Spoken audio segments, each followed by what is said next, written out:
Plan मैंने पहले ही किया हुआ था मारना उसको। जब प्लेस ऑफ ऑकरेंस पे पहुंचा तो वहां जाके इसने उस खतून को पकड़ा और उसके साथ ऊपर गोली मारी। वो अपने पहले तयशुदा मंसूबे के मुताबिक इसने उसके ऊपर फायर कर उसको अपनी बीवी के ऊपर जो है वो उसके किरदार पे शक था।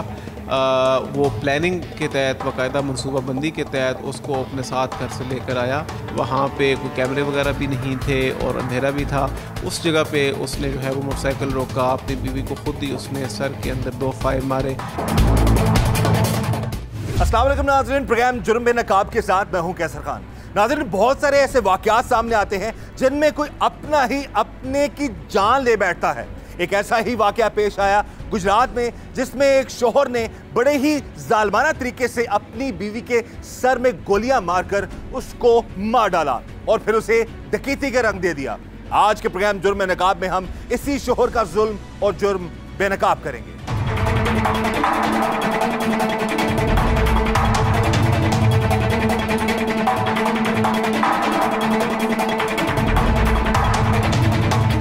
इस वक्त टीम जुर्म नकाब मौजूद है SHO थाना सदर शहबाज अहमद हजरा साहब के पास। उनसे हम बात करेंगे एक ऐसे केस के हवाले से जिसमें शौहर ही अपनी बीवी का कातिल था, लेकिन बड़े ड्रामाई अंदाज में उसने इस केस को जो है और पुलिस को जो है वो डाइवर्ट करने की कोशिश की। बज़ाहिर ये अंधा कत्ल था जिसको DPO गुजरात के अहकामात थाना सदर के जो SHO हैं उनकी टीम ने इसको सॉर्ट आउट किया। उनसे हम बात करते हैं। शहबाज साहब, ये बताइएगा कि क्या मामला था, क्या आपको इत्तला कैसे मिलती है कि एक औरत का कत्ल हो गया और उसके बाद फिर असल कातिल तक आप कैसे पहुंचे? देखिए जी, इसमें 22/7/2022 को शाम कोई 8 साढ़े 8 बजे का टाइम था। उस वक्त 15 पे कॉल आई। मोहम्मद इशफाक नामी शख्स ने कॉल की कि मेरी बीवी को, हम जा रहे थे मियाँ बीवी डॉक्टर को चेक कराने के लिए, तो रास्ते में डाकुओं ने रोका है और रोकने के बाद उन्होंने ना सिर्फ हमसे जो हमारे पास पैसे थे, नकदी थी, वो छीनी है, बल्कि मेरी बीवी के साथ रेप भी किया और रेप करने के बाद उन्होंने मेरी बीवी को कत्ल कर दिया। बिलाशुबा ये बड़ा संगीन नोयत का मामला था जिसके ऊपर जनाब DPO साहब जो थे उन्होंने फौरी तौर पे वो ख़ुद भी मौका पे पहुंच गए और मैं कंसर्न्ड SHO था, मैं भी वहाँ पे पहुँच गया। और इसके अलावा हमारे डिस्ट्रिक्ट के दीगर जो हमारे सीनियर अफसर थे, अफसरान थे, DSP साहबान, वो भी पहुँचे। तो फोरेंसिक लेबॉर्ट्री भी वहाँ पे पहुँच गई। इसी तरह काफ़ी सारा वहाँ पे हमारी स्ट्रेंथ इकट्ठी हो गई।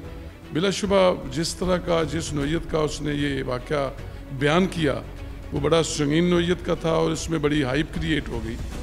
सीनियर लेवल पे भी जनाब RPO साहब ने भी मिनट के बाद पूछना शुरू कर दिया कि ये मामला क्या है। तो हमने अपनी तमाम जो सलाहियतें हैं, जो हमारी प्रोफेशनल स्किल्स थी, उसको बरूए कार लाते हुए हमने सबसे पहले तो कंप्लेंटेंट उसका शोहर ही था मोहम्मद इशफाक, जो कि बिलोंग करता है लाला चक है थाना फैक्ट्री एरिया का, वहाँ से बिलोंग करता है। और जहाँ पे ये हैपन हुआ वो हरियावाला की ज़मीन का इलाका जो कि थाना सदर की हदूद में आता था। तो उस हवाले से जब मैंने इसको स्टार्ट किया, इसकी इन्वेस्टिगेशन ग्रास रूट लेवल पे शुरू की, तो स्टार्ट में ही मुझे कुछ ऐसी चीज़ें मिली कि जिसका मैंने बज़ाहिर तो इजहार नहीं किया, चूँकि काफ़ी सारे लोग वहाँ पे जमा हो चुके थे और काफ़ी गैदरिंग थी और लोग कुछ शरारती किस्म के जो लोग हैं वो रोड ब्लॉक करने की बातें कर रहे थे वकूआ की संगीनी को देखते हुए।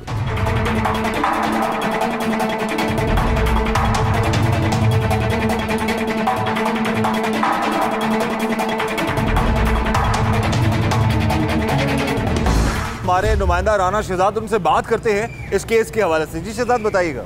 जी कैसर भाई, ये बड़ा अफसोसनाक वाक़या जो है वो थाना सदर गुजरात के इलाका में पेश आया, जहाँ पर जो है वो इशफाक नामी शख्स ने जो है वो अक्सा नामी खतून से जो है वो शादी की। अक्सा ने जो है वो पहले इशफाक से भाई के साथ जो है वो शादी की हुई थी। जब इशफाक के भाई की डेथ हो गई तो जो इशफाक है उसने अपनी भाभी के साथ जो है वो निकाह कर लिया। 5-6 माह गुजरने के बाद जब इशफाक ने जो है वो निकाह कर लिया था अपनी भाभी के साथ, तो उसको जो है वो शक होना शुरू होगा कि मेरी जो बीवी है उसके जो है वो किसी के साथ जो है वो नाजायज़ ताल्लुकात हैं, जिसकी वजह से उसे काफ़ी ज़्यादा गुस्सा भी था, रिंज भी था अपनी बीवी के साथ। हमारे ज़राए के मुताबिक ये भी बताया कि इन दोनों की आपस में जो है वो कई बार जो है वो लड़ाई भी हुई। रंज भी था, लड़ाई भी हुई। तो लेकिन ऐसा हुआ कि जो इशफाक है वो अपनी बीवी को जो है वो लाला चाकियों के हरियावाला के नज़दीक जो है वो दूसरी बीवी हुई ना, जी इसकी भाई की बेवा थी तो उससे फिर शादी कर ली, उससे शादी कर ली।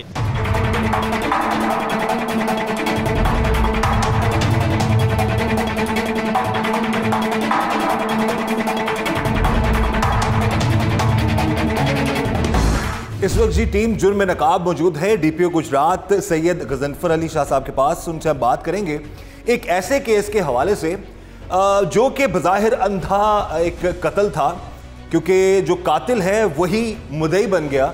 एक शोहर ने अपनी बीवी का बेईमाना कत्ल किया लेकिन उसको डकैती का रंग दिया।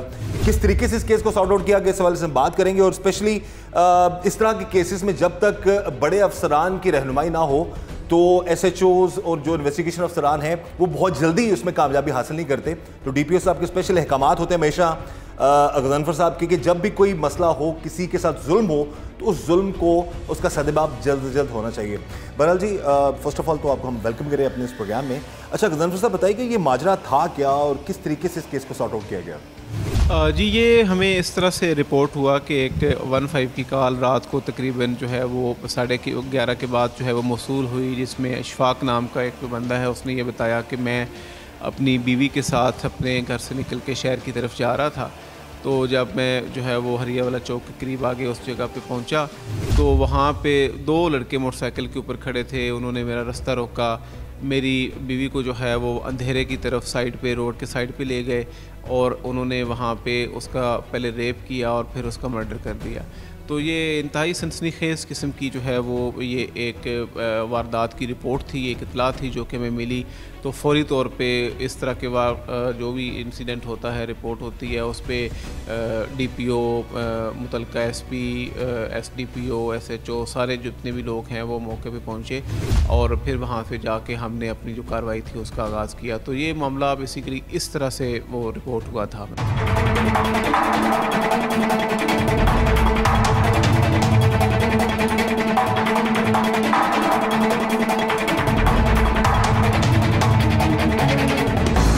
देखिए, जहाँ तक आज के केस का ताल्लुक़ है तो डिफरेंट फैक्ट्स थे इस केस के। इब्तदाई तौर पे इस केस को इब्तदाई तौर पे डकैती का रंग दिया गया, ज़्यादती का रंग दिया गया।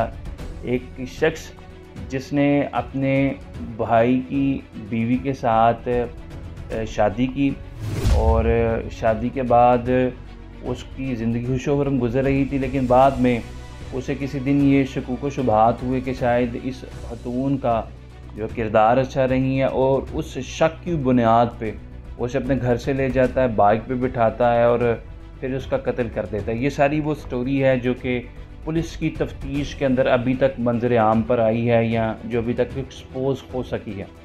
पुलिस ने फिर इन्वेस्टिगेशन की, इंटेरोगेशन की। इंटेरोगेशन के अंदर ये फैक्ट्स सामने आए, ये हक़ाइक़ सामने आए कि जो इस शख्स की तरफ से जो कि इस केस के अंदर मुलजिम है, जो इब्तदाई तौर पे इस केस को डकैती का रंग देने की कोशिश की गई, ज़्यादती का रंग देने की कोशिश की गई, दरहकीकत ये शख्स खुद ही था कि जिसने अपनी बीवी को बड़ी बेदर्दी से मौत के घाट उतारा। और जिस चीज़ की बिना पर, जिस चीज़ को बेस बनाते हुए इसने अपनी बीवी का कत्ल किया, वो शकूक व शुबहात थे, वो सस्पेक्ट्स थे, वो डाउट्स थे, जिसको हमारे कानून के अंदर, हमारे लॉ के अंदर या हमारे समाज के अंदर बतौर मुसलमान इतनी ज़्यादा अहमियत हासिल नहीं है। अनलेस किसी चीज़ के बारे में आपके पास क्रिस्टल क्लियर एविडेंसेस प्रूफ ना हो, तब तक आप उसके खिलाफ एक्शन नहीं ले सकते। और जब आप किसी भी मुल्क में, रियासत में अपनी ज़िंदगी गुजारते हैं तो वहाँ पे आपके साथ कोई ऐसा इंसिडेंट पेश आता है तो आप कानूनी तौर पे और आइनी तौर पे कार्रवाई करते हैं, ना कि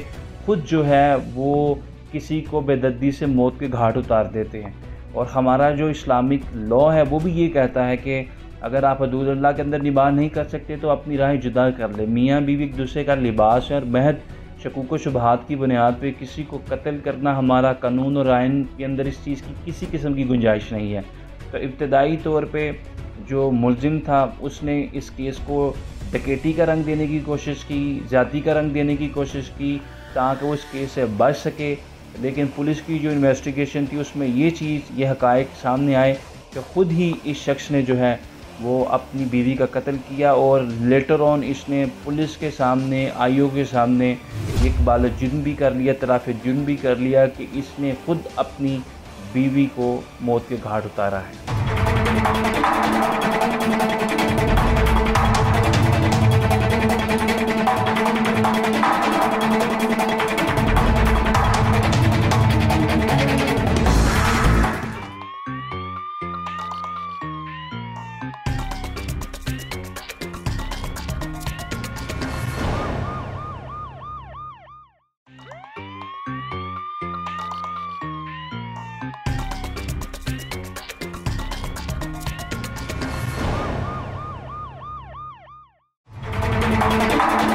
एक शोहर ने बड़े ही जालमाना तरीके से अपनी बीवी के सर में गोलियां मारकर उसको मार डाला। प्लान मैंने पहले ही किया हुआ था मारना उसको।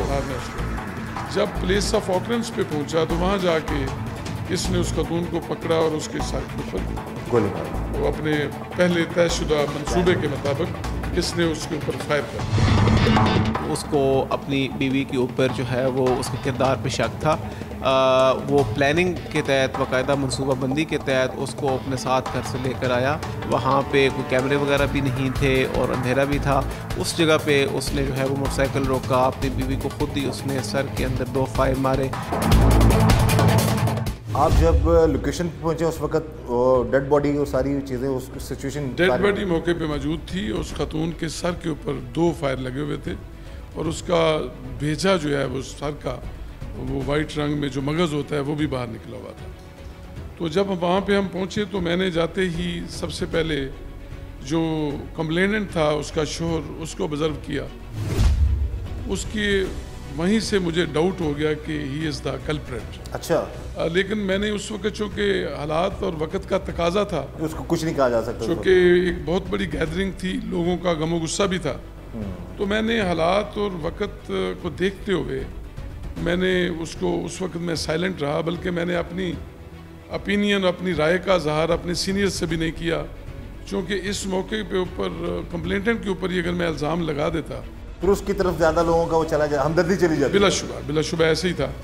तो मैंने उसको ना उसके ऊपर एक रैकी लगा दी, उसका पोस्टमार्टम कराया और कंप्लेंटेंट जो उसका शोहर था उसकी मदयत में मुकदमा रजिस्टर किया और उसके बाद हमने इसके ऊपर बाकायदा काम करना शुरू कर दिया। और वो टेक्टफुली इसलिए काम शुरू किया कि चूँकि लोगों का गमो गुस्सा जो है ना आड़े ना आए। कोई ये लोग पहले भी वहाँ पे इस तरह के वाक़यात हुए हैं तो वो रोड ब्लॉक कर देते हैं, जीटी रोड ब्लॉक कर देते हैं। तो मैंने जब वो उसके कुल का ख़त्म था उस वक्त भी मैंने अपने वाइट कपड़ों में कुछ लोग लगाए हुए थे।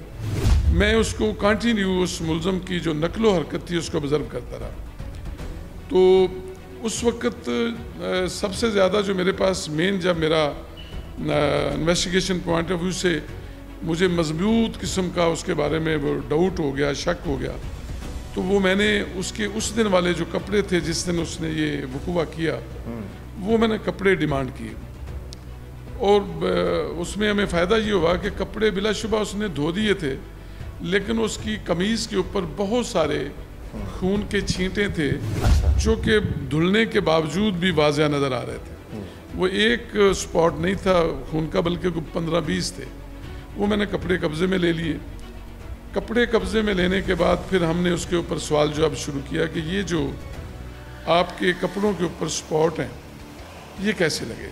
वो कहता है कि जब मेरी बीवी को डाकुओं ने रेप करने के बाद कत्ल कर दिया तो मैंने उसको उठाने की कोशिश की तो उस वक्त ये मुझे छींटे लगे, लेकिन वो इस तरह के छींटे नहीं थे कि जिससे ये ज़ाहिर हो, क्योंकि अगर वो उसको उठाता तो उसकी कपड़ों के ऊपर पूरा एक प्रॉपर स्पॉट लगना था, छींटे नहीं पड़े, धब्बा। लेकिन वो धब्बे की बजाय मुख्तलिफ यानी कि छोटे छोटे स्पॉट थे। वो जब उसने उसके करीब से उसको फायर किया तो उसके खून से, सर से जब खून निकला तो वो छींटे उसको पड़े थे। तो बहरहाल वो मैंने उसको अपने 2 दिन के बाद जब उसका वो कुल का ख़त्म हुआ तो मैंने उसको अपने पास बुला के इन्वेस्टिगेशन शुरू की। तो अल्लाह ताला ने मेहरबानी की कि वो मैंने उसके ऊपर सवाल जवाब या जिस अंदाज से हमने तफ्तीश शुरू की वो सारी चीज़ें मैंने देखते हुए फिर उसने अपनी असल चीज़ का इंकशाफ कर दिया।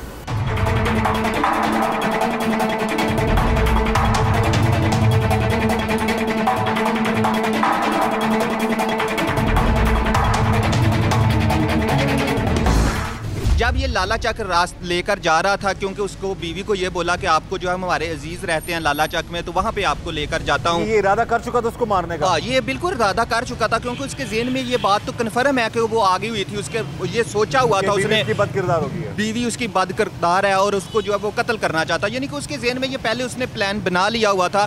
प्लान बनाया हुआ था तो कैसर भाई उसने पिस्टल अपने पास रखा हुआ था। प्लान ना बनाया होता तो पिस्टल कहाँ से आना था, क्योंकि जो मियाँ बीवी हैं वो मोटरसाइकिल पर जो है वो लाला चक जो है वो जा रहे थे। ये लाला चक के अगर बात की जाए तो हरियावाला और थाना सदर के दरमियान से जो है वो डबल रोड जाता है। एक दरियाए चिनाब को रोड जाता है, एक हरियावाला को रोड जाता है। उस रोड पर ये बड़ा अफसोसनाक वाक़या जो है वो पेश आया था कि जब इशफाक ने जो है वो अपनी बीवी को मोटरसाइकिल पर जिसको लेकर आया था उसको वहाँ पर जो है वो वीराने में देखकर फायर मारे और दोनों फायर उसके जो है वो सर पर मारे थे। वो मौका पर ही जो है वो जान भाग होगी। और बड़ा ये अफसोसनाक वाक़या और बड़ा बेदर्द वाक़या है कि अगर आपको जो है वो अपनी बीवी पे शक हुआ तो उसको छोड़ दो, आपको कत्ल करने का कोई हक नहीं बनता। लेकिन अफसोस की बात है कि इशफाक को जो है वो इतना ज़्यादा रेंज था, इतना ज़्यादा उस पर गुस्सा था कि उसने उसको जो है फायर मार के कत्ल कर दिया। अच्छा, उसके बाद कैसर भाई पुलिस को जो है वो इशफाक ने बयान दिया जब 15 पर कॉल की कि जो मेरी बीवी है, हम जो यहाँ पर दोनों मौजूद थे और मुझे यहाँ पर बांध दिया और उसके बाद जो मेरी अकेली बीवी को लेकर जो है वो ज़बरदस्ती यहाँ पर जो है वो ज़्यादती भी करते रहे। और बड़ी अफसोस की बात है कि इतना शातिर मुलज़म था और उसकी सोच पर जो है वो मुझे दाद देनी पड़ती है। अफसोस भी मुझे हो रहा है उस पर, इशफाक पर, कि वैसे तो अफसोस ही किया जा सकता है, लेकिन चलाकी जो उसने किया कि उसको जो है वो फायरिंग करके कत्ल किया और उसके बाद जो है वो बताया कि मेरी बीवी के साथ जो है वो जो अनएडुकेट हैं वो ज़्यादती भी करते रहे और पुलिस को यही बयान दिया गया। लेकिन जब DPO गुजरात की अगर बात की जाए और उनकी पूरी टीम की अगर बात की जाए तो उनको जो है वो खराजे तहसीन पेश करता हूँ कि उन्होंने जो है वो अंधे कत्ल का जो है वो सराग लगाया, यानी कि जो मुलज़म इशफाक है उसको गिरफ्तार किया और शामिल तफ्तीश किया तो यही पता चला कि यही वो कातिल है जिसने अपनी बड़ी बीवी को जो है वो बड़ी बेदर्दी के साथ जो है वो कत्ल किया। कत्ल करने की महज यही वजह थी कि वो बस उसका यही ज़हन था, क्योंकि उसने फ़ोन देखा था जो हमारे ज़राए बता रहे हैं और कॉल्स देखी हैं। लेकिन हमें जो पुलिस के मुताबिक पता चला कि उसकी बीवी के ऐसे कोई तलकात नहीं थे, सिर्फ ये जो इशफाक है उसको जो है वो अपनी बीवी पर शक था, जिसकी वजह से उसने उसको जो है वो 2 फायर मार के कत्ल कर दिया।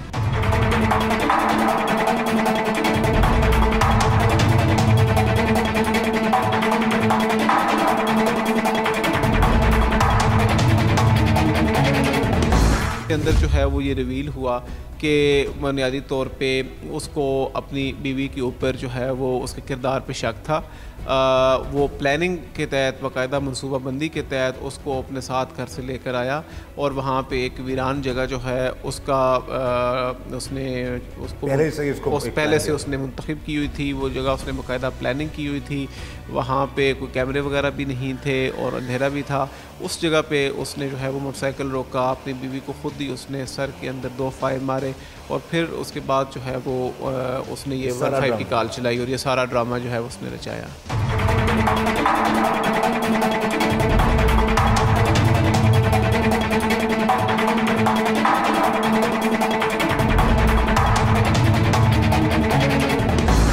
देखिए, इस केस के अंदर जो दीगर लीगल एस्पेक्ट्स का ताल्लुक है, मस्ट से वन थिंग कि कोई भी शख्स जो नियतन, इरादतन, इंटेंशनली किसी दूसरे शख्स का मर्डर करता है, उसका कत्ल करता है, तो जो हमारा क्रिमिनल लॉ है, तज़ीरात पाकिस्तान है, पाकिस्तान पिनल कोड, उसका सेक्शन 302 कत्ल के मुल्ज़िम के लिए जो सज़ा डिफ़ाइन करता है वो डेथ पेनल्टी है या इम्प्रिजमेंट फॉर लाइफ है। क्योंकि अगर पुलिस की इन्वेस्टिगेशन देखें, इंटेरोगेशन देखें, आल दो इस केस के अंदर बहुत सारे ट्विस्ट थे, बहुत सारी रीडल्स थी। इब्तदाई तौर पे इस केस को डकैती का रंग देने की कोशिश की गई, ज़्यादती का रंग देने की कोशिश की गई, लेकिन पुलिस ने बड़ी ज़बरदस्त तफ्तीश की है। जो इंटेरोगेशन है, इन्वेस्टिगेशन है, वो बड़ी क्वालिटेटिव है और किसी भी केस को या काज को साबित करने के लिए पुलिस के हाथ में जो सबसे मौसर हथियार है, जो वेपन है, that is investigation. Interrogation must be qualitative, ताकि जो इन्वेस्टिगेशन इंटेरोगेशन क्वालिटेटिव होगी, चलान मजबूत होगा, तो कोर्ट उस पर रिलाई करते हुए किसी भी मुलजिम को कॉन्विक्ट कर सकती है।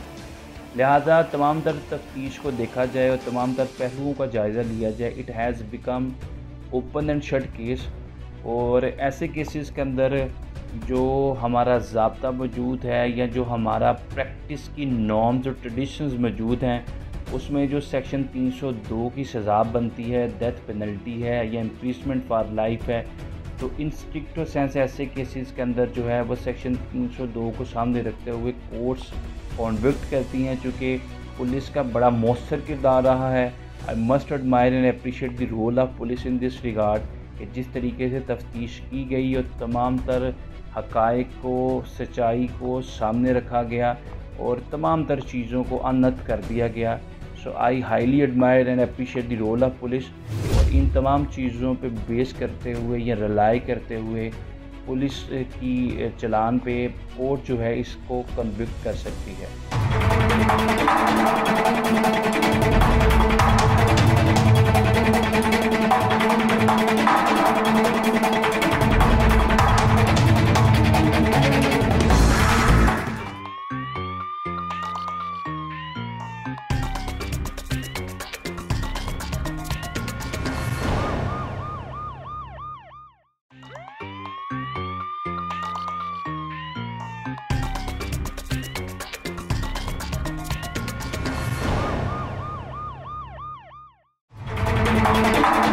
एक शोहर ने बड़े ही जालमाना तरीके से अपनी बीवी के सर में गोलियां मारकर उसको मार डाला। प्लान मैंने पहले ही किया हुआ था, मारना उसको।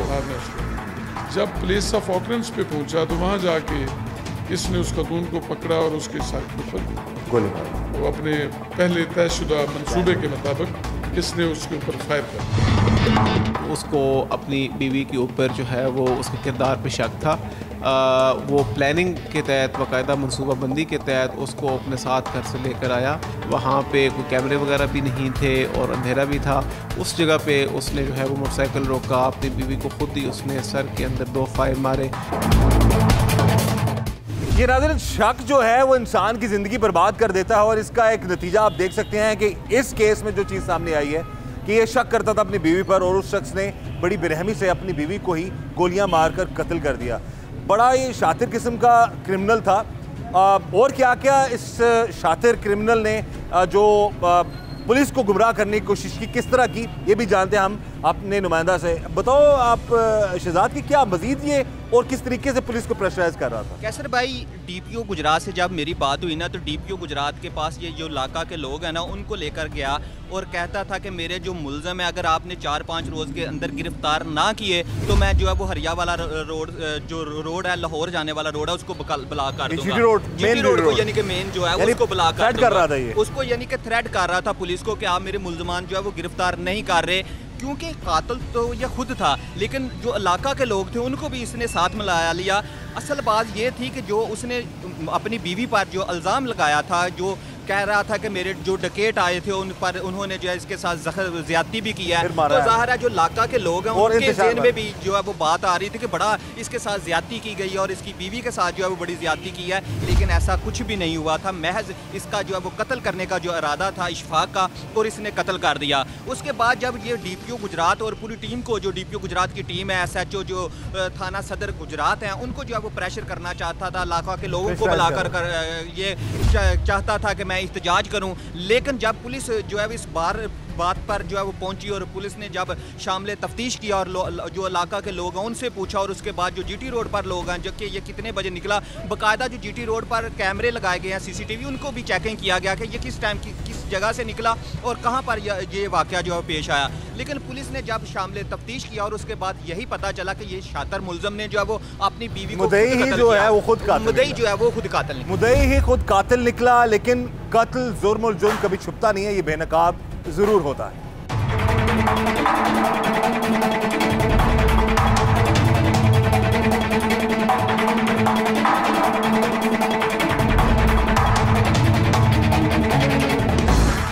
जहाँ तक इस केस के अंदर लीगल एस्पेक्ट्स का ताल्लुक है तो मुलजिम की तरफ से पुलिस के सामने इकबाल जुर्म कर लिया गया है, which is known as the confession in the eye of law. अब कन्फेशन की दो इकसाम है, एक कन्फेशन जो कि मजिस्ट्रेट के सामने रिकॉर्ड की जाती है सेक्शन 164 CRPC के तहत, और एक कन्फेशन जो है जो पुलिस के सामने रिकॉर्ड की जाती है, that is known as the extra judicial confession. अब एक्स्ट्रा जुडिशल कन्फेशन की क्या अहमियत है, जो कि पुलिस के सामने रिकॉर्ड की जाती है, और जुडिशल कन्फेशन जो कि मजिस्ट्रेट के सामने रिकॉर्ड की जाती है, उसकी क्या सिग्निफिकेंस है। अगर हम जो हमारा कानून शहादत ऑर्डर है 1984 का, उसके आर्टिकल 37, 38 और 39 को देखें तो वो ये कहता है कि एक्स्ट्रा जुडिशल कन्फेशन ऐसी कन्फेशन, ऐसा इकबाली बयान जो कि मुलजिम पुलिस के सामने रिकॉर्ड करता है, आर्टिकल 38 और 39 जो है वो कहता है कि वो सफिशेंट पीस ऑफ एविडेंस नहीं है कि जिस पे रिलाई करते हुए किसी भी मुलजिम को सज़ा दिलवाई जाए। अब 1980 से लेके ऑन पर 2022 तक सेवरल जजमेंट्स हैं ऑनरेबल लाहौर हाई कोर्ट की, सुप्रीम कोर्ट ऑफ पाकिस्तान की, जिसमें इस चीज़ पे एम्फसाइज़ किया गया है कि मुलजिम की कन्फेशन जो कि पुलिस के सामने रिकॉर्ड करवाई जाती है, वो कन्फेशन जो है सोरली रिलाई नहीं की जा सकती, या उस पर रिलाई करते हुए किसी भी मुलजिम को सज़ा नहीं दी जा सकती, चूँकि वो एक्स्ट्रा जुडिशल कन्फेशन है। अब इसके अंदर जो प्रोसेस हमें बताता है, ये तरीक़ाकार वो ये है कि तफ्तीशी पे ये बाइंडिंग है कि जब भी कोई भी मुलजिम किसी भी केस में ड्यूरिंग इन्वेस्टिगेशन कोई कन्फेशन करता है तो तफ्तीशी उस कन्फेशन को बिफोर मजिस्ट्रेट रिकॉर्ड करवाए, उस मुलजिम को मजिस्ट्रेट के सामने पेश करवाए, और सेक्शन 164 के तहत वो इकबाली बयान जो पुलिस के सामने रिकॉर्ड करवाया गया है उसको मजिस्ट्रेट के सामने रिकॉर्ड करवाए, ताकि उसकी जो इम्पोर्टेंस है, सिग्निफिकेंस है, वो अटेन की जा सके, और उस कन्फेशनरी स्टेटमेंट पे रिलाई करते हुए उस मुलजिम को सज़ा दी जा सके। हमारे लॉ के अंदर इवन यहाँ तक ये चीज़ एन्यूमरेट और एनंसिएट कर दी गई कि अगर जो तफ्तीशी ऑफिसर है वो जो उसके सामने कन्फेशन रिकॉर्ड करवाई गई है, अगर वो मजिस्ट्रेट के सामने उस मुलजिम को पेश करने में भी डिले करता है तो ये चीज़ भी इंसाफ के असूलों को फिट करती है।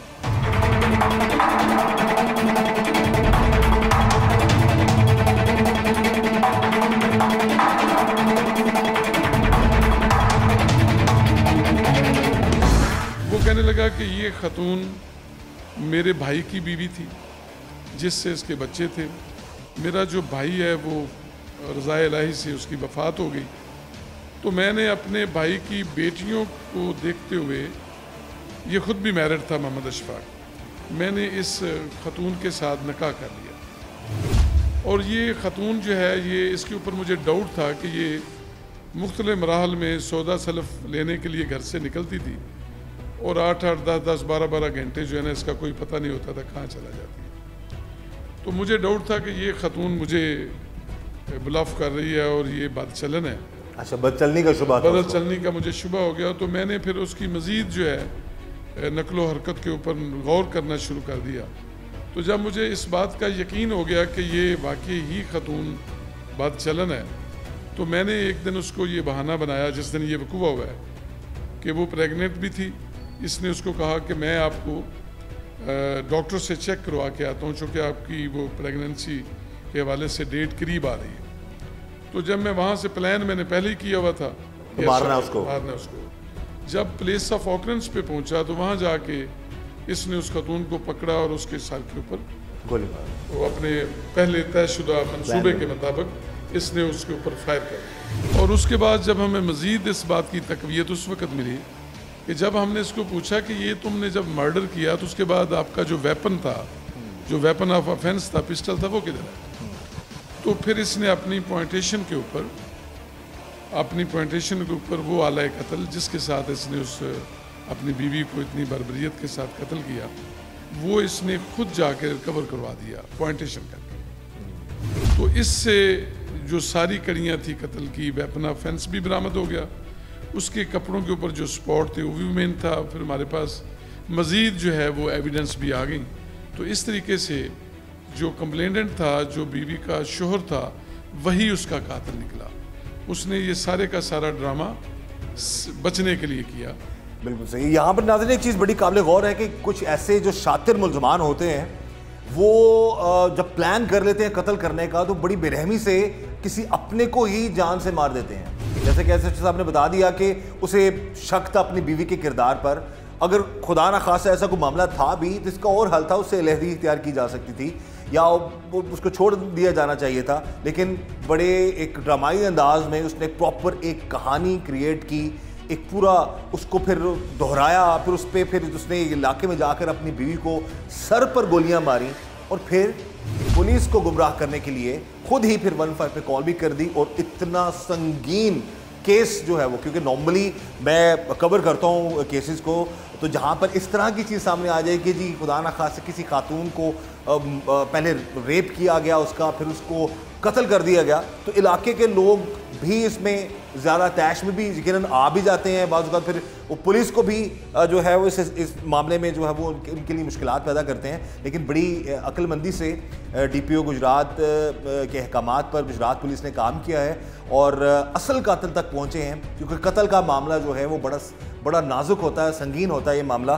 कि इसमें कोई जो बेगुनाह खुदा ना खासा वो ना फंस जाए। लेकिन हम अप्रिशिएट करेंगे गुजरात पुलिस को, DPO साहब और उनकी जो स्पेशली जो SHO साहब है उनकी टीम को, शहबाज साहब की टीम को, कि पूरी इस केस को उन्होंने मेरिट पर सॉर्ट आउट किया है। और जहाँ तक हमारी कोशिश है इसमें हम यही बताएंगे कि गुस्सा, ज़िद, अना और इस तरह के इश्यूज़ को बनाकर कत्ल, कहते हैं कि इंसान का कत्ल जो है पूरी इंसानियत का कत्ल है, तो किसी को नाहक नहीं कत्ल करना चाहिए, ना मारना चाहिए।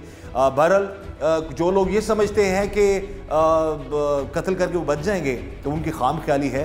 जुल्म और जुर्म और ख़ास तौर पर कत्ल कभी छुपता नहीं है, वो कभी ना कभी सामने ज़रूर आता है।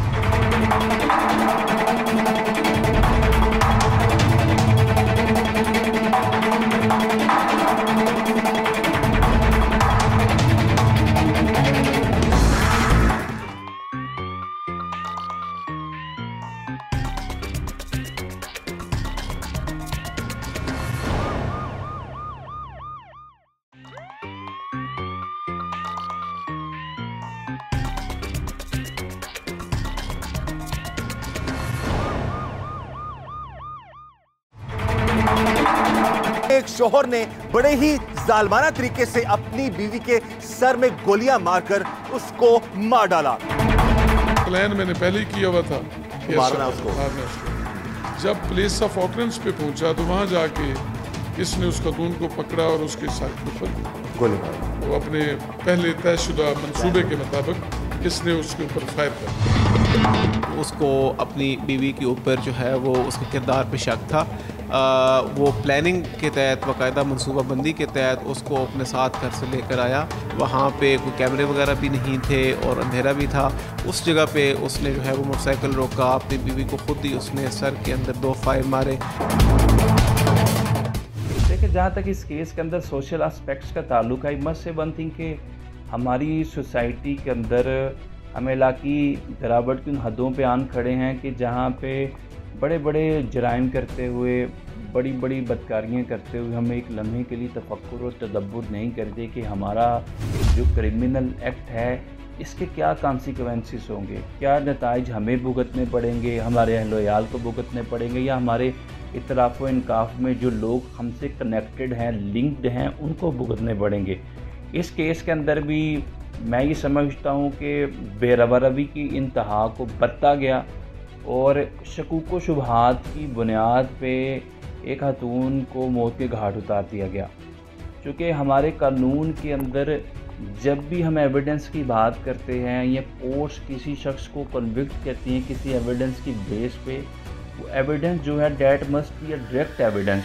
और अगर वो डायरेक्ट एविडेंस नहीं है, कोई इनडायरेक्ट एविडेंस है, कोई ऑक्यूलर एविडेंस है या सर्कमस्टेंशियल एविडेंस है, तो भी केस के दूसरे पहलुओं के साथ या दूसरे जो फैक्ट्स के साथ वो करैबोरेट करे, उसके अंदर हम आहंगी पाई जाए ताकि कोर्ट उस पर रिलाई करते हुए किसी मुल्ज़िम को सज़ा दे सके।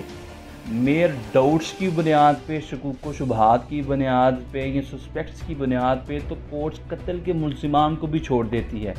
लेकिन मैं ये समझता हूँ कि अगर हमारी सोशल लाइफ के अंदर हम शकूक व शुबहात की बुनियाद पे दूसरों के गले काटने शुरू कर दें या दूसरों को मौत के घाट उतारना शुरू कर दें, तो this would be the worst culture in our society. क्योंकि हमारे कानून के अंदर, इस्लामिक जूरिस्प्रूडेंस के अंदर, ये क्रिमिनल लॉ के अंदर किसी शख्स को ये इख्तियार हासिल नहीं है कि वो शकूक व शुबहात की बुनियाद पे किसी भी शख्स का कत्ल कर दे। स्पेशली अगर मियाँ बीवी हों, तो अगर आप हदूद अल्लाह के अंदर निबाह नहीं कर सकते तो आपको इस्लामी लॉ मुकम्मल तौर पे ये इख्तियार देता है कि आप अपनी राहें जुदा कर लें। लेकिन किसी का कत्ल करना या किसी को बेदर्दी से मौत के घाट उतारना, हमारा लॉ, हमारा आइन या दुनिया में कोई भी मंशूर दस्तूर या एजेंडा इस चीज़ की इजाज़त नहीं देता, इस चीज़ की परमिशन ही ग्रांट नहीं करता।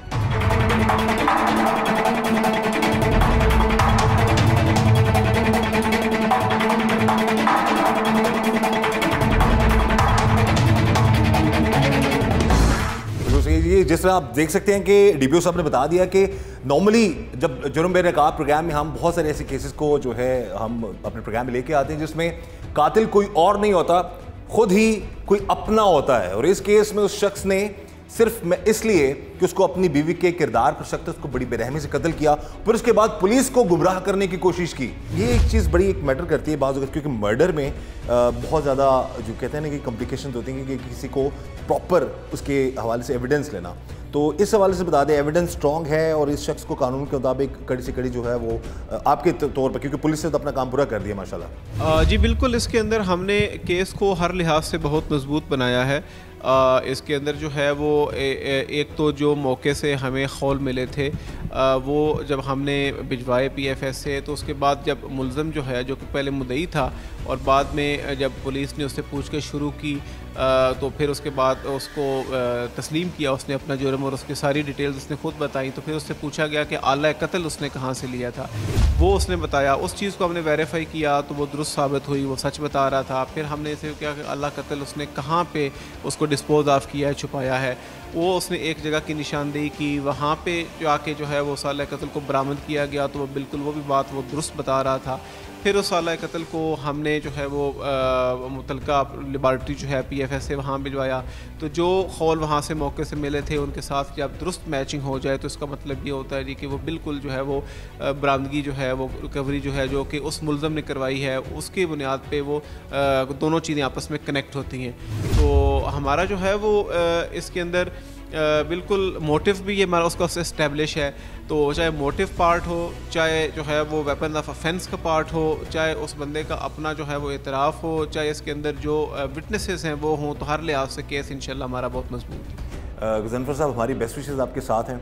आप हमेशा कोशिश करते हैं कि मज़लूम का साथ दिया जाए और ज़ालिम चाहे कितना ही ताकतवर क्यों ना हो उसको जो है कानून के मुताबिक सजा दिलवाई। तो हमारी बेस्ट विशेज़ हमेशा आपके साथ हैं। बहुत बहुत शुक्रिया जी। आपका जो प्रोग्राम है उसके हवाले से भी बहुत सारी जो है वो चीज़ें हमें भी पता चलती रहती हैं, चूँकि आप मुख्तलिफ़ पुलिस अफसरान को जब इंटरव्यू करते हैं तो उनके जो इन्वेस्टिगेशन के तरीक़ाकार हैं, जो इंटेरोगेशन के तरीक़ाकार हैं, मुख्तलिफ़ केसेस किस तरह से किसी छोटे से क्लू से ट्रेस हुए, उससे बहुत सारा जो है वो हमारे लिए भी एक लर्निंग होती है। तो हम ये समझते हैं कि ये बहुत ही एक अच्छा इस हवाले से प्रोग्राम है कि जो इन्वेस्टिगेशन का प्रोसेस पुलिस का है उसके अंदर भी हमें बहुत हेल्प मिलती है। बहुत शुक्रिया सर।